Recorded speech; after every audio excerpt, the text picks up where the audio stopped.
जय हिंद दोस्तों। आशा है कि आप लोग अच्छे से होंगे।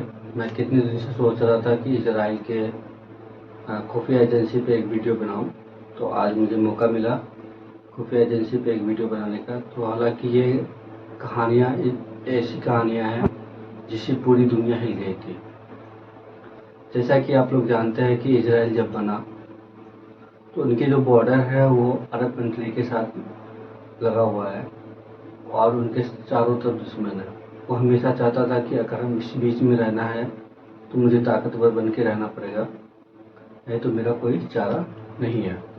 जब इजराइल बना तो उन्होंने अपना एक खुफिया एजेंसी बनाया, मोसाद, जो अपने कामों के बदौलत जाना जाता है। आप लोग सभी जानते हैं उन्होंने ऐसे ऐसे काम को अंजाम दिए कि एक ब्रेकिंग न्यूज बन के आया। मोसाद बनाने के बाद उन्होंने सोचा कि मेरे पास न्यूक्लियर वेपन भी होना चाहिए जिससे अरब कंट्री में हमारा दबदबा बना रहे। उसने देश आज़ाद होने के बाद अपना न्यूक्लियर वेपन पे भी तैयारी करना स्टार्ट कर दिया और वह गुप्त रूप से न्यूक्लियर वेपन बना रहा था। जब भी इजराइल से पूछा जाता कि आप क्या न्यूक्लियर बम बना रहे हैं तो वो ना ही हाँ कहता ना ही मना करता, लेकिन वो हमेशा ये कहता था कि मैं जो भी कर रहा हूँ दुनिया की शांति के लिए। ये कहानी एक ऐसे शख्स की है जो जब इजराइल न्यूक्लियर वेपन बना रहा था तो उसके राज वो खुलने वाले था, जो लंदन में रह रहा था।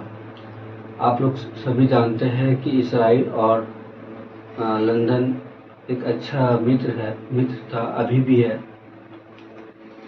इजराइल कभी नहीं चाहता था कि लंदन से वो अपने दुश्मन को किसी खून खराबा या ज़बरदस्ती उसे लाया जाए।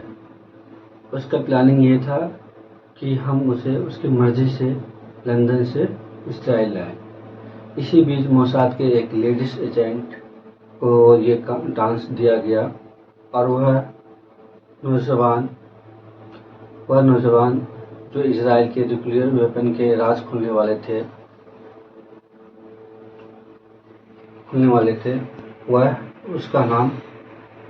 वह नौजवान जो इजराइल के न्यूक्लियर वेपन का राज खुलने वाला था उसका नाम वंदनू था।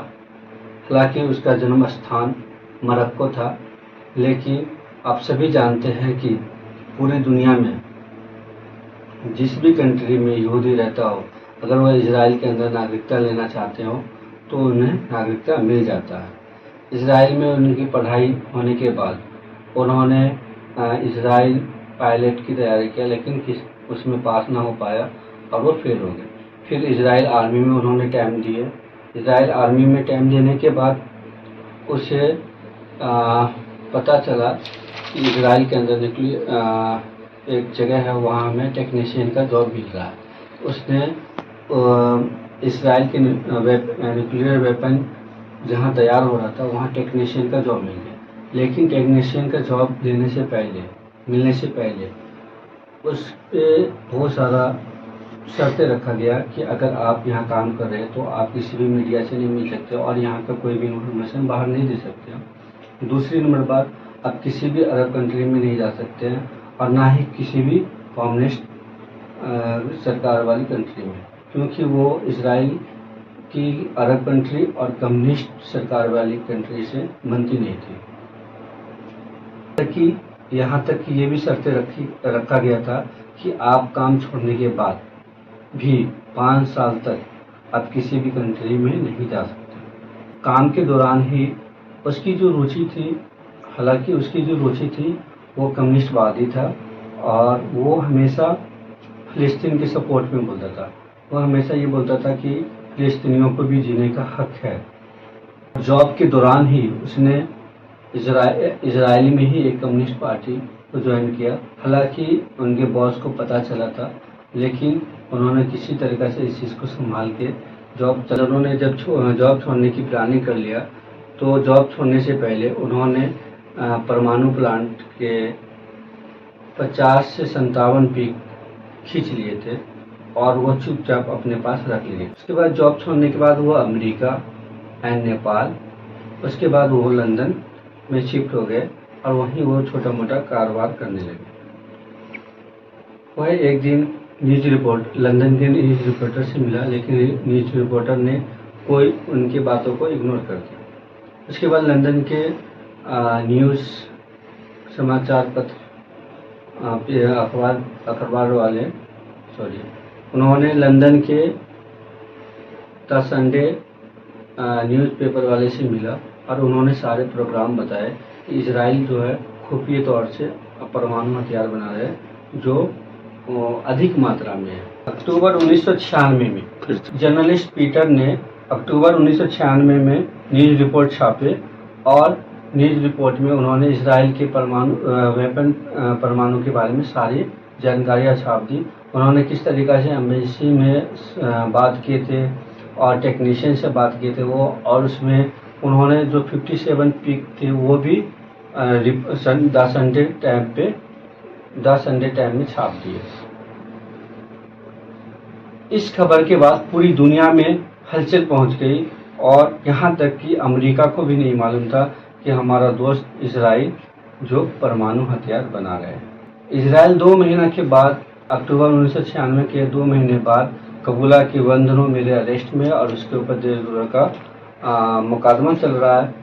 हालांकि इजराइल के अंदर देशद्रोह का मुकदमा में फांसी की सज़ा है, लेकिन उसमें एक कानून ये भी है कि अगर इजराइल के अंदर उस सज़ा में जिसमें फांसी की सज़ा हो और वो मर्डर ना हो तो उसे फांसी, और वो यहूदी जाति के हो तो उनको फांसी की सज़ा ना हो, वो सालों के अंदर तब्दील हो जाता।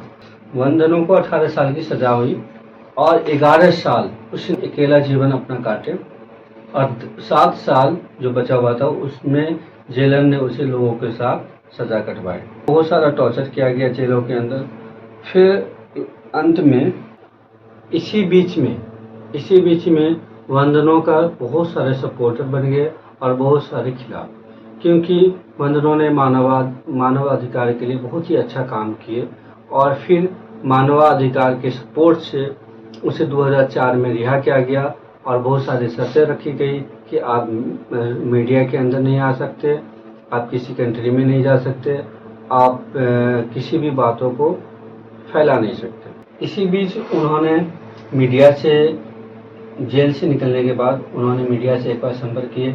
इस केस के उल्लंघन में उसे फिर से 6 महीने की सज़ा हुई और वंदनों ने चर्च पकड़ लिए, चर्च में कुछ दिन व्यतीत किए और फिर उन्होंने सरकार से आग्रह किया कि हमें नॉर्वे में शिफ्ट किया जाए। नॉर्वे सरकार ने शुरू में हाँ भी बोल दिए, फिर उन्होंने मना कर दिया। सबसे इंटरेस्टिंग बात यह है कि वंदनों अभी भी जिंदा है, आज भी जिंदा है, लेकिन वो मीडिया के सामने नहीं आता।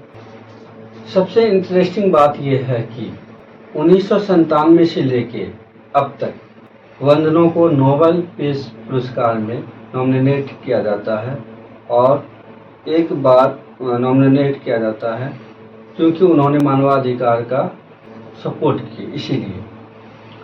उसके बाद एक बार उन्होंने नोबेल पीस नॉमिनेटेड से मना भी कर दिए थे क्योंकि इजराइल के प्रधानमंत्री को नोबेल पीस पुरस्कार मिल रहा था और उन्होंने मना कर दिया कि मैं उनके साथ नोबेल पीस पुरस्कार नहीं ले सकता क्योंकि ये लोग परमाणु हथियार बनाए।